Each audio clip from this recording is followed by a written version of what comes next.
میں کبھی چاند کو دیکھتا تھا اور کبھی آپ صلی اللہ علیہ وآلہ وسلم کو کہ حضور صلی اللہ علیہ وآلہ وسلم کا جمال اور نور اتنا حسین اور روشن تھا۔ صحابہ کرام کے دل حضور صلی اللہ علیہ وآلہ وسلم کی زیارت سے سکون پاتے تھے۔ بسم اللہ الرحمن الرحیم۔ آج کی حدیث مبارک حضور صلی اللہ علیہ وآلہ وسلم کا حسن مبارک۔ جامع ترمذی حدیث نمبر 2811، سنن دارمی حدیث نمبر 56۔ حضرت جابر رضی اللہ تعالیٰ عنہ سے منقول ہے، وہ فرماتے ہیں کہ میں ایک مرتبہ چاندنی رات میں حضور اقدس صلی اللہ علیہ وآلہ وسلم کو دیکھ رہا تھا۔ حضور صلی اللہ علیہ وآلہ وسلم اس وقت سرخ جورا زیب تن فرما تھے۔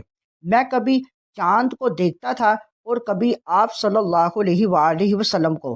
بالآخر میں نے یہی فیصلہ کیا کہ حضور اکرم صلی اللہ علیہ وآلہ وسلم چاند سے کہیں زیادہ جمیل اور حسین اور منور ہیں۔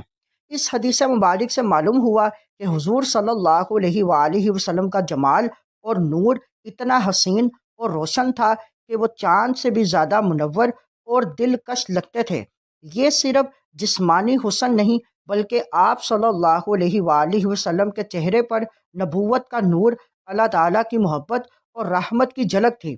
صحابہ کرام کے دل حضور صلی اللہ علیہ وآلہ وسلم کی زیارت سے سکون پاتے تھے اور آپ صلی اللہ علیہ وآلہ وسلم کو دیکھ کر ایمان اور محبت میں اضافہ ہوتا تھا۔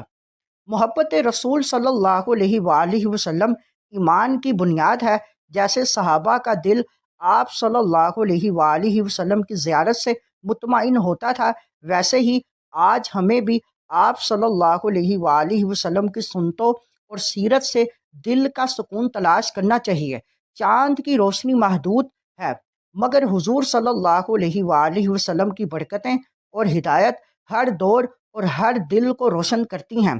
ہمارے چینل کو لائک اور سبسکرائب کریں اور ویڈیو کو دوسروں تک پہنچائیں۔